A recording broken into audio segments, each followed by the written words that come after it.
Hi, I'm Kaviraj from scoringtarget.com. In today's session, we are going to discuss Achievement Test 4 for 8th Standard Students. ಆತ್ಮೀಯ ವಿದ್ಯಾರ್ಥಿಗಳ ಇವತ್ತಿನ ತರಗತಿಯಲ್ಲಿ ನಾವು 8ನೇ ತರಗತಿಯ ವಿದ್ಯಾರ್ಥಿಗಳಿಗಾಗಿ ದ್ವಿತೀಯ ಭಾಷೆ ಇಂಗ್ಲೀಷ್ನ ಫಾರ್ಮೇಟಿವ್ ಅಸೆಸ್ಮೆಂಟ್ 4 ಅಚೀವ್ಮೆಂಟ್ ಟೆಸ್ಟ್ 4 ಅಂದರೆ FA4 ಅನ್ನು ಸಾಲ್ವ್ ಮಾಡ್ತಾ ಇದ್ವಿ. ಸೊ ಈ ಪ್ರಶ್ನೆ ಪತ್ರಿಕೆ ಜೊತೆಗೆ ನಿಮಗೆ ಸ್ಕ್ರೀನ್ ಮೇಲೆ ಇಲ್ಲಿ ಕೀ ಆನ್ಸರ್ ಕೂಡ ತೋರಿಸ್ತಾ ಇದ್ದೀನಿ. ಸೊ ಪ್ರಶ್ನೆ ಪತ್ರಿಕೆ ಹಾಗೂ ಕೀ ಆನ್ಸರನ್ನು ನೀವು ಡೌನ್ಲೋಡ್ ಮಾಡ್ಕೋಬೇಕಾದ್ರೆ ಅದರ ಲಿಂಕನ್ನು ಕಾಮೆಂಟ್ ಬಾಕ್ಸ್ ಹಾಕಿರ್ತೀನಿ, ಕ್ಲಿಕ್ ಮಾಡಿ ಡೌನ್ಲೋಡ್ ಮಾಡ್ಕೋಬೋದು. ಜೊತೆಗೆ 8ನೇ ತರಗತಿ ಇದುವರೆಗೆ ಮಾಡಿದಂಥ FA1, 2, 3 ಮತ್ತು SA1 ಪ್ರಶ್ನೆ ಪತ್ರಿಕೆ ಲಿಂಕ್ ಕೂಡ ಕಾಮೆಂಟ್ ಬಾಕ್ಸಲ್ಲಿರುತ್ತೆ. ಓಕೆ, ಸೊ ಇಲ್ಲಿ subject English class 8th marks 20, time 45 minutes. ಇಲ್ಲಿ ಮೇನ್ ಕ್ವೆಶನ್ ನಂಬರ್ 1ನಲ್ಲಿ ಮಲ್ಟಿಪಲ್ ಚಾಯ್ಸ್ ಕ್ವೆಶನ್ಸ್ ಇವೆ, 2 ಪ್ರಶ್ನೆಗಳು 1 ಅಂಕದ್ದು. ಇದರಲ್ಲಿ ಮೊದಲನೇ ಪ್ರಶ್ನೆ, read the given conversation and choose the correct infinitive used. So ಇಲ್ಲಿ ನಮಗೆ ಪ್ರಶ್ನೆ ಏನಿದೆ ಅಂದರೆ ಇನ್ಫಿನಿಟಿವ್ಗೆ ಸಂಬಂಧಪಟ್ಟಂಥ ಒಂದು ಪ್ರಶ್ನೆ ಇದೆ. ಇನ್ಫಿನಿಟಿವ್ ಅಂದರೆ ಇಲ್ಲಿ ಕೊಟ್ಟಂಥ ಒಂದು ಡೈಲಾಗಲ್ಲಿ 2 ಪ್ಲಸ್ ವರ್ಬ್ ಇರ್ತಕ್ಕಂಥ ಒಂದು ಫಾರ್ಮನ್ನು ನೋಡಬೇಕು. ಸೊ ಡೈಲಾಗ್ ನೋಡೋಣ ಏನಿದೆ. ಉಷಾ ಕೇಳ್ತಾಳೆ, hi Rakesh, what are you doing ಅಂತ. ಸೊ ಅದಕ್ಕೆ ರಾಕೇಶ್ ಹೇಳ್ತಾನೆ, I am writing a letter to give our class teacher ಅಂತ. ಸೊ ಇಲ್ಲಿಗ ನಾವು ಇನ್ಫಿನಿಟಿವನ್ನು ಆಪ್ಷನಲ್ಲಿ ಸೆಲೆಕ್ಟ್ ಮಾಡ್ಕೋಬೇಕು. Option A writing, option B to give, C doing, D give. Okay, ನಾವು ಆನ್ಸರನ್ನು ಕೀ ಆನ್ಸರಲ್ಲಿ ನೋಡ್ಕೊಂಬರೋಣ. ಇಲ್ಲಿ ಸರಿಯಾದ ಉತ್ತರ ಆಪ್ಷನ್ ಬಿ ಟು ಗಿವ್ ಅಂತ ಇದೆ. ಟು ಗಿವ್ ಎಲ್ಲಿದೆ? ಇಲ್ಲಿದೆ ನೋಡಿ, ಆಪ್ಷನ್ ಬಿ. ಎರಡನೇ ಪ್ರಶ್ನೆ, and suitable question tag. Question ಟ್ಯಾಗ್ಗೆ ಸಂಬಂಧಪಟ್ಟಂಥ ಒಂದು ಪ್ರಶ್ನೆ ಇದೆ. Reshma is listening a devotional song. ಅಂದರೆ ಇಲ್ಲಿ ರೇಷ್ಮಾ ಆಧ್ಯಾತ್ಮಿಕವಾದ ಅಥವಾ ದೇವರ ಹಾಡುಗಳನ್ನು ಕೇಳ್ತಾ ಇದ್ದಾಳೆ ಅಂತ ಅರ್ಥ. ಸೊ ಇಲ್ಲಿ ಕ್ವೆಶನ್ ಟ್ಯಾಗ್ ಯಾವುದಾಗುತ್ತೆ? Option A was she, B is she, C wasn't she, D isn't she. So ಈ ಕೊಟ್ಟಂಥ ಸೆಂಟೆನ್ಸ್ ಏನಿದೆ ಪ್ರೆಸೆಂಟ್ ಕಂಟಿನ್ಯೂಲ್ ಇದೆ ಮತ್ತು ಪಾಸಿಟಿವ್ ಇದೆ. ಹೀಗಾಗಿ isn't she is the right answer. ಅಂದರೆ ಆಪ್ಷನ್ ಡಿ ಕರೆಕ್ಟ್ ಆಗಿದೆ. ನಾವು ಕೀ ಆನ್ಸರ್ ಕೂಡ ಕನ್ಫರ್ಮ್ ಮಾಡ್ಕೊಂಬರೋಣ. ನೋಡಿ, ಆಪ್ಷನ್ ಡಿ ಇದೆ. ನೆಕ್ಸ್ಟ್ ಮೇನ್ ಕ್ವೆಶನ್ ಬಿಟ್ಟು ಡೂ ಆ್ಯಸ್ ಡೈರೆಕ್ಟೆಡ್. ಇಲ್ಲಿ ಕೂಡ 1 ಅಂಕದ 2 ಪ್ರಶ್ನೆಗಳಿವೆ. ಮೂರನೇ ಪ್ರಶ್ನೆ, fill in the blank choosing the appropriate word given in the bracket. So ಬ್ರ್ಯಾಕೆಟಲ್ಲಿ ಕೊಟ್ಟಂಥ ಒಂದು ಸೂಕ್ತವಾದ ಪದವನ್ನು ಆರಿಸ್ಕೋಬೇಕು. 2 ಪದ ಕೊಟ್ಟಿರ್ತಾರೆ, ಒಂದನ್ನು ಸೆಲೆಕ್ಟ್ ಮಾಡ್ಕೋಬೇಕು. ಜಸ್ಟ್ ಲೈಕ್ ಅ ಹೋಮೋಫೋನ್ ಅಂತಲೇ ಹೇಳ್ತೀವಿ.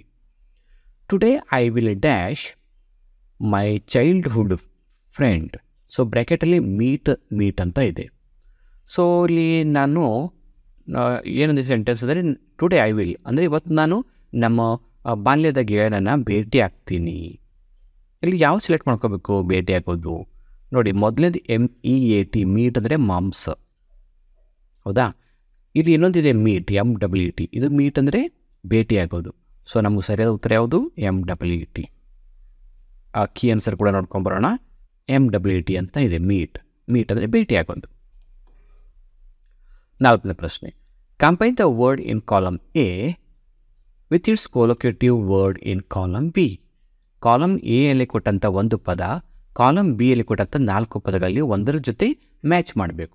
ಯಾವ್ದು ಮ್ಯಾಚ್ ಆಗುತ್ತೆ? ಪೋಸ್ಟ್ ಅಂತಕ್ಕಂಥ ವರ್ಡ್ಗೆ ಈ 4ರಲ್ಲಿ ಯಾವ್ದು ಮ್ಯಾಚ್ ಆಗುತ್ತೆ ಅದು ಸೆಲೆಕ್ಟ್ ಮಾಡ್ಕೋಬೇಕು. ಅದು ಕೊಲೊಕೇಟಿವ್ ಅಂತ ಹೇಳ್ತೀವಿ. ಸೊ ಕಾಲಮ್ ಎ ಯಲ್ಲಿ ಪೋಸ್ಟ್ ಅಂತ ವರ್ಡ್ ಕೊಟ್ಟಿದ್ದಾರೆ, ಬಿ ಯಲ್ಲಿ ಕರ್ಟೇನ್, ಆಫೀಸ್, ಮಿರರ್, ವಾಟರ್ ಅಂತ 4 ಕೊಟ್ಟಿದ್ದಾರೆ. ಇಲ್ಲಿ ಸರಿಯಾದ ಉತ್ತರ ಯಾವುದು?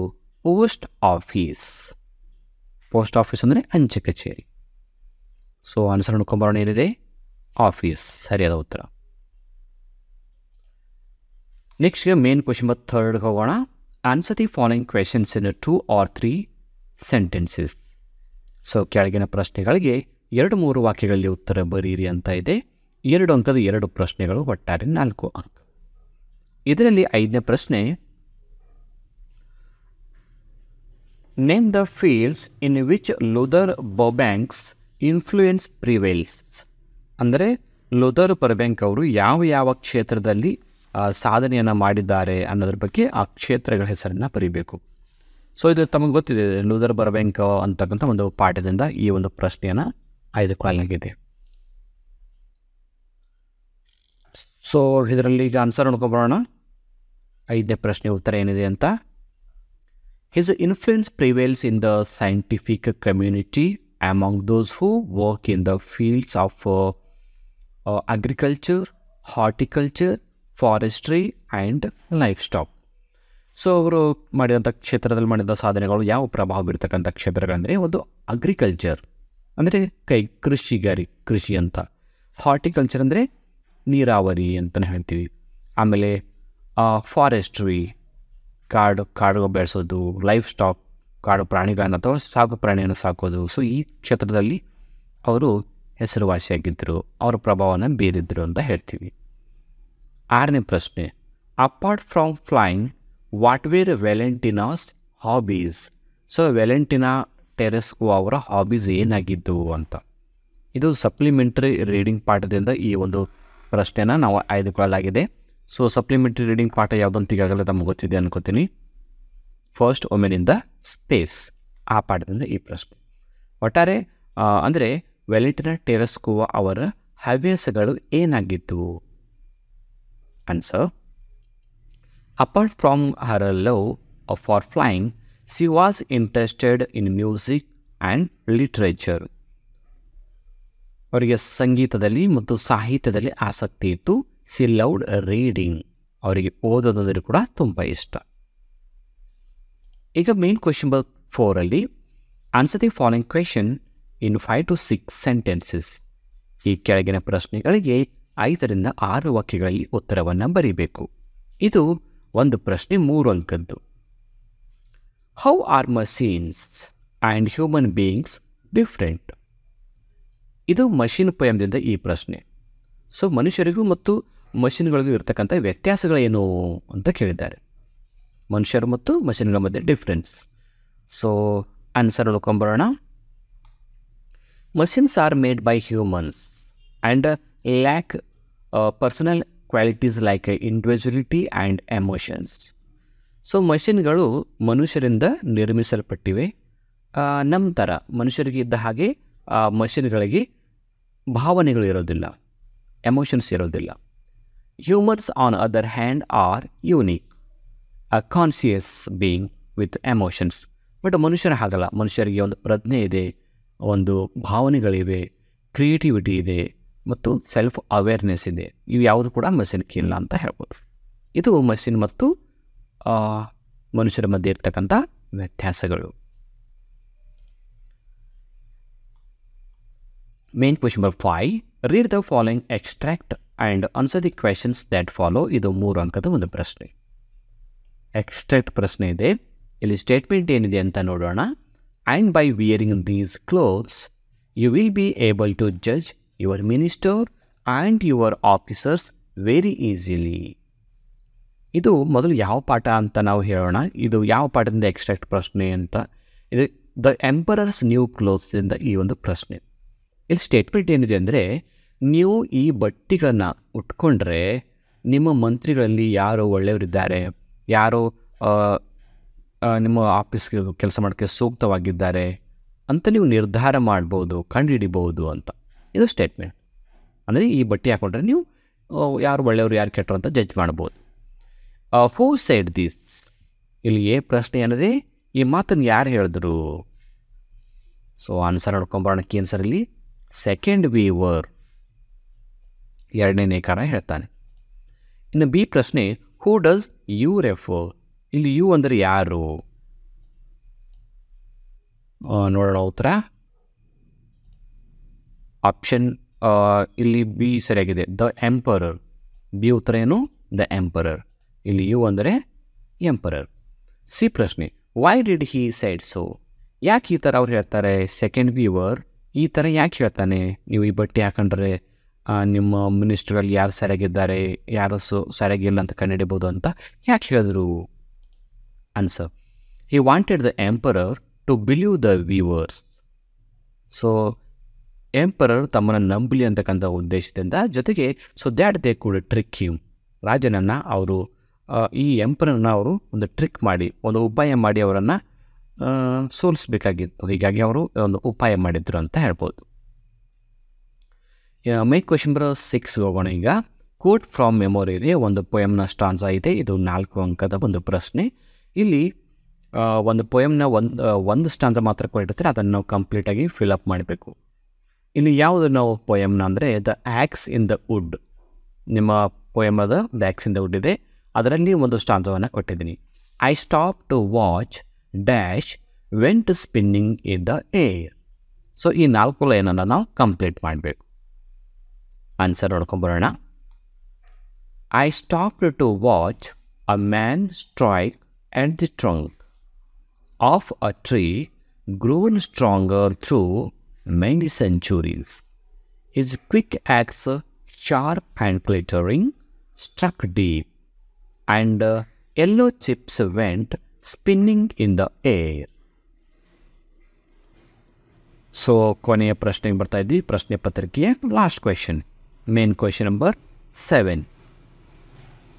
The following paragraph has 2 errors. Edit the paragraph and rewrite it. So ಇಲ್ಲಿ ಚಿಕ್ಕದಾದ ಒಂದು ಪ್ಯಾರಾಗ್ರಾಫ್ ಕೊಟ್ಟಿದ್ದಾರೆ. ಆ ಪ್ಯಾರಾಗ್ರಾಫಲ್ಲಿ 2 ಮಿಸ್ಟೇಕ್ ಮಾಡಿದ್ದಾರೆ. ಆ ಮಿಸ್ಟೇಕನ್ನು ಸರಿಪಡಿಸಬೇಕು. ಇಲ್ಲಿ ನಿಮಗೆ ಕ್ಲೂಸ್ ಕೂಡ ಕೊಟ್ಟಿದ್ದಾರೆ, ಎ ಮತ್ತು ಬಿ ಅಂತ ಕ್ಲೂಸ್ ಕೊಟ್ಟಿದ್ದಾರೆ. ಆ ಕ್ಲೂಸ್ ಏನು ಕೊಟ್ಟಿದ್ದಾರೆ ನೋಡಿಕೊಂಡು ಅದನ್ನು ಸರಿಪಡಿಸಬೇಕು. ಇದು 2 ಅಂಕದ ಪ್ರಶ್ನೆ. ಎ ಪ್ರಶ್ನೆಗೆ 1 ಅಂಕ, ಬಿ ಪ್ರಶ್ನೆಗೆ 1 ಅಂಕ. ಸೊ ಮೊದಲನೇದಾಗಿ ನಾವು ಏನು ಮಾಡೋಣ ಅಂದರೆ ಪ್ಯಾಸೇಜನ್ನು ಓದ್ಕೊಳ್ಳೋಣ. Anjali's commendable habit of daily mindfulness meditation reflects her commitment to mental well-being. Regular exercise and a balanced diet further showcase her dedication to a healthy lifestyle. These positive habits contribute to Anjali's overall happiness and success. ಇಲ್ಲಿ A ಪ್ರಶ್ನೆ ಏನಿದೆ, spelling mistake to be corrected. ಈ ಕೊಟ್ಟಂಥ ಒಂದು ಪ್ಯಾರಾಗ್ರಾಫಲ್ಲಿ ಎಲ್ಲೋ spelling mistake ಮಾಡಿದ್ವಿ, ಸರಿಪಡಿಸ್ರಿ ಅಂತ ನಿಮಗೆ A clue ಇದೆ. ಏನು ಮಾಡಬೇಕು, ಸ್ಪೆಲ್ಲಿಂಗ್ ಮಿಸ್ಟೇಕನ್ನು ಸರಿಪಡಿಸ್ಬೇಕು. ಸೊ ನೋಡ್ತಾ ಹೋಗಿ ಎಲ್ಲೆಲ್ಲಿ ಸ್ಪೆಲ್ಲಿಂಗ್ ಮಿಸ್ಟೇಕ್ ಇದೆ ಅಂತ. ಹಿಂಗೆ ಹೋದಾಗ ನಮಗೆ ಇಲ್ಲಿ ಒಂದು ಸ್ಪೆಲ್ಲಿಂಗ್ ಮಿಸ್ಟೇಕ್ ಕಂಡು ಬರ್ತಾ ಇದೆ, ಹ್ಯಾಬಿಟಲ್ಲಿ ಸ್ಪೆಲ್ಲಿಂಗ್ ಮಿಸ್ಟೇಕ್ ಇದೆ. ಇನ್ನು ಬಿ ಪ್ರಶ್ನೆ ಏನಿದೆ, capital letter to be corrected. ಇಲ್ಲಿ ಎಲ್ಲೇ ಒಂದು ಕ್ಯಾಪಿಟಲ್ ಲೆಟರ್ ಬಳಸಬೇಕಾಗಿತ್ತು, ಬಳಸಿಲ್ಲ, ತಪ್ಪಾಗಿದೆ, ಅದನ್ನು ಸರಿಪಡಿಸ್ರಿ, ಕ್ಯಾಪಿಟಲ್ ಲೆಟರ್ ಬಳಸ್ರಿ ಅಂತ ಹೇಳಿದ್ದಾರೆ. ಎಲ್ಲಿದೆ ನೋಡಿ ಕ್ಯಾಪಿಟಲ್ ಲೆಟರ್, ಇಲ್ಲಿ ಅಂಜಲಿ ಕರೆಕ್ಟಾಗಿದೆ. ಆನಂತರ ಫುಲ್ ಸ್ಟಾಪ್ ಇದ್ದಲ್ಲಿ ನೋಡಬೇಕು, ಫುಲ್ ಸ್ಟಾಪ್ ಇದ್ದರೆ ನೋಡಿ, ನೌನಿದ್ದಾಗ ನಮಗೆ ನೇಮ್ಗಳಿದ್ದಾಗ ಕ್ಯಾಪಿಟಲ್ ಲೆಟರ್ ಇರುತ್ತೆ. ಆಮೇಲೆ ಫುಲ್ ಸ್ಟಾಪ್ ಆದ ನಂತರ ಮುಂದೆ ಬರ್ತಕ್ಕಂಥ ಸೆಂಟೆನ್ಸ್ನ ಫಸ್ಟ್ ಲೆಟರ್ ಕೂಡ ಕ್ಯಾಪಿಟಲ್ ಇರುತ್ತೆ. ಅವುಗಳನ್ನು ಅಬ್ಸರ್ವ್ ಮಾಡ್ತಾ ಹೋಗ್ಬೇಕಷ್ಟೆ. ಇಲ್ಲಿ ಫಸ್ಟ್ ಅಂಜಲಿ ಇದೆ, ಅದು ಕ್ಯಾಪಿಟಲ್ ಇದೆ, ನೋ ಪ್ರಾಬ್ಲಮ್. ಇಲ್ಲಿ ನೆಕ್ಸ್ಟ್ ಫುಲ್ ಸ್ಟಾಪ್ ಇಲ್ಲಿಂದಿದೆ, ಇಲ್ಲಿ ರೀಡಿಂಗ್ ರೆಗ್ಯುಲರ್ ಇದೆ, ಇಲ್ಲಿ ಆರ್ ಕ್ಯಾಪಿಟಲ್ ಇದೆ, ನೋ ಪ್ರಾಬ್ಲಮ್. ಸೊ ದೆನ್ ನಾವು ಹಾಗೆ ಮುಂದಕ್ಕೆ ಹೋದಾಗ ಇಲ್ಲಿ ಫುಲ್ ಸ್ಟಾಪ್ ಇದೆ, ಆಮೇಲೆ ಟಿ ಇದೆ, ಕ್ಯಾಪಿಟಲ್ ಇದೆ, ನೋ ಪ್ರಾಬ್ಲಮ್. ದೆನ್ ಇಲ್ಲಿದೆ ನೋಡಿ ಅಂಜಲಿ ಇಲ್ಲಿ ನೌನ್ ಏನಿದೆ, ಈ ನೌನಲ್ಲಿ ಎ ಕ್ಯಾಪಿಟಲ್ ಹಾಕಬೇಕಾಗಿತ್ತು. ಸರಿ, ಈಗ ನಾವು ಇದು ಆನ್ಸರ್ ಇಲ್ಲಿ ಯಾವ ಥರ ಬರೀಬೇಕು, ಕೀ ಆನ್ಸರ್ ನೋಡ್ಕೊಂಬರೋಣ. ನೋಡಿ, ಹ್ಯಾಬಿಟ್ ಇಲ್ಲಿ ರಾಂಗ್ ಆಗಿದೆ, ಹೌದಾ? ಇದು ಸರಿಯಾದ ಉತ್ತರ ಆಗೋದು HABIT. ಹ್ಯಾಬಿಟ್ ಅಂದರೆ ಹವ್ಯಾಸ ಅಥವಾ ರೂಢಿ ಅಂತ ಹೇಳ್ತೀವಿ. ಇನ್ನು ಅಂಜಲಿ ಎ ಕ್ಯಾಪಿಟಲ್ ಬರೀಬೇಕಷ್ಟೆ. ಇಷ್ಟು ಇವತ್ತಿನ ಪ್ರಶ್ನೆ ಪತ್ರಿಕೆಯಲ್ಲಿ ನಾವು ಡಿಸ್ಕಸ್ ಮಾಡಿದಂಥ ಪ್ರಶ್ನೆಗೆ ಉತ್ತರಗಳು. ಈ ನೋಟ್ಸನ್ನು ನೀವು ಡೌನ್ಲೋಡ್ ಮಾಡ್ಕೋಬೇಕು. ಪ್ರಶ್ನೆ ಪತ್ರಿಕೆ ಕೀ ಆನ್ಸರನ್ನು ಡೌನ್ಲೋಡ್ ಮಾಡ್ಕೋಬೇಕಂದ್ರೆ ಅದರ ಲಿಂಕನ್ನು ಕಾಮೆಂಟ್ ಬಾಕ್ಸ್ ಹಾಕಿದ್ದನ್ನು ಕ್ಲಿಕ್ ಮಾಡಿ ಡೌನ್ಲೋಡ್ ಮಾಡ್ಕೋ. ಜೊತೆಗೆ ಈ ವಿಡಿಯೋನ ನಿಮ್ಮ ಎಲ್ಲ ಫ್ರೆಂಡ್ಸ್ ಗ್ರೂಪಲ್ಲಿ ಶೇರ್ ಮಾಡ್ಕೊ ಅಂತ ಹೇಳ್ತಾ ಇವತ್ತಿನ ಕ್ಲಾಸಲ್ಲಿ ಇಲ್ಲಿಗೆ ಮುಗಿಸ್ತಾ ಇದ್ದೀನಿ. So thank you all for watching the video. If you like the video, subscribe to our channel to get more videos. Thank you all.